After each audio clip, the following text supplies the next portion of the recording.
সামরিক অস্ত্রের পর এবার কি পারমাণবিক অস্ত্র চুক্তি পাকিস্তান এবং বাংলাদেশের 40,000 রাউন্ড গুলি কেনা হয়েছে। কি কাজে লাগবে এই গুলি? কিসের জন্য এই গুলি কেনা হচ্ছে? ভারতের বিরুদ্ধে কেনা হচ্ছে। কথায় আছে চোরের মন পুলিশ পুলিশ।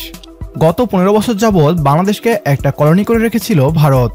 স্বৈরাচার সরকারকে ক্ষমতায় বসিয়ে বাংলাদেশকে লুটেপুটে খেয়েছে তারা। ছাত্র জনতার গণ অভ্যুত্থানের মাধ্যমে ভারতের দাসত্ব থেকে মুক্ত হয় বাংলাদেশ। ছাত্র জনতার নেতৃত্বে বাংলাদেশ পেয়েছে নতুন স্বাধীনতা। এবার সেই স্বাধীনতাকে রক্ষা করার পালা। পাকিস্তান থেকে বাংলাদেশ হাতিয়ার কিনেছে এবং কথা চলছে পরমাণু চুক্তিরও। 53 বছর পর বাংলাদেশের চট্টগ্রাম বন্দরে এসেছে পাকিস্তানের জাহাজ, যা দেখে ঘুম হারাম হয়ে গিয়েছে পশ্চিমবাংলার মিডিয়ার।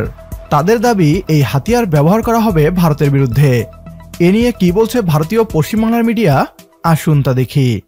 পাকিস্তান বা সিরিয়া হতে চায় নতুন বাংলাদেশ, কিন্তু এই মুহূর্তে যে ব্রেকিং নিউজ আমরা জানতে পারছি, সামরিক অস্ত্রের পর এবার কি পারমাণবিক অস্ত্র চুক্তি পাকিস্তান এবং বাংলাদেশের। মাথায় রাখতে হবে পাকিস্তান কিন্তু একটি পারমাণবিক শক্তিধর দেশ, ভারতও একটি পারমাণবিক শক্তিধর দেশ।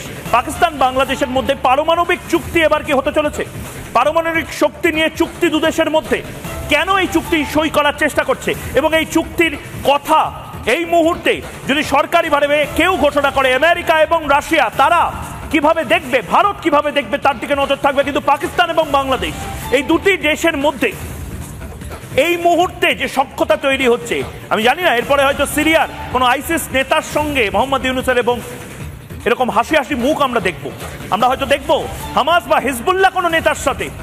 কিন্তু পাকিস্তান তো আসলে দেউলিয়া হয়ে যাওয়া এক দেশ, বাংলাদেশ তো তা নয়। বাংলাদেশ তো স্বাধীনতা লাভ করেছে, বাংলাদেশের মানুষ বলছেন।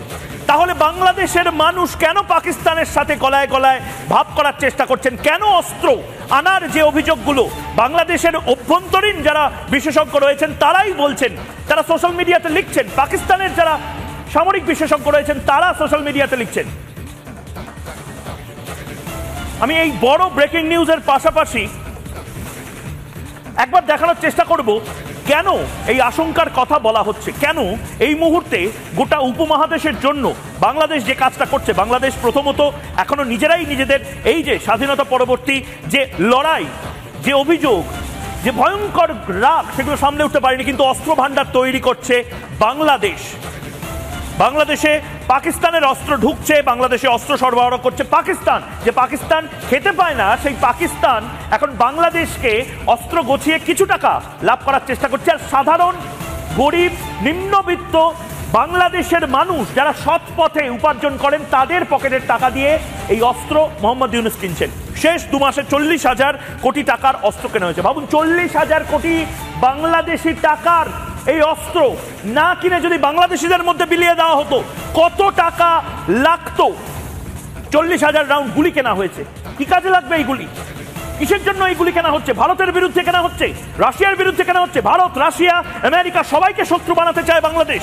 40 টন RDX বিস্ফোরক সন্ত্রাসবাদী হামলার জন্য লাগে। আমরা জানি 26/11 থেকে শুরু করে, টুইন টাওয়ার থেকে শুরু করে যে মুম্বাই সিরিয়াল ব্লাস্ট হয়েছিল, সমস্ত জায়গাতে এই RDX ব্যবহার করা হয়েছে। 2900টি উচ্চ তীব্রতার রকেট।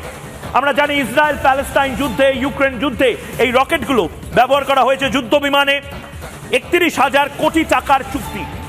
কিসের জন্য এখন যুদ্ধ বিমান প্রয়োজন বাংলাদেশের? বাংলাদেশ এই মুহূর্তে যে কাজটা করছে সেটা আত্মঘাতী সিদ্ধান্ত বলে বিশেষজ্ঞরা মনে করছেন। পশ্চিমবাংলার মিডিয়া আমাদের সরকারকে পরামর্শ দিচ্ছে 40,000 কোটি টাকার হাতিয়ার না কিনে জনগণকে এই অর্থ বিলিয়ে দিলে ভালো হতো। তাদের বলতে চাই, আপনার দেশের সরকার কেন প্রতি বছর $70 বিলিয়ন সামরিক খাতে ব্যয় করছে? এই বিপুল পরিমাণ অর্থ দিয়ে আপনাদের দেশে টয়লেট তৈরি করে দিলেই আজ খোলা আকাশের নিচে আপনাদের মলত্যাগ করতে হতো না।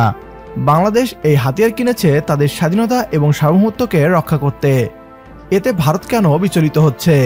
এর মানে কি বাংলাদেশকে দখল করতে চায় ভারত? ভারতীয় পশ্চিমবাংলার মিডিয়া অনেকটা নিশ্চয়তার সাথেই বলছে এই হাতিয়ার তাদের উপর ব্যবহার করা হবে। এর মানে তো এটাই, চোরের মন পুলিশ পুলিশ।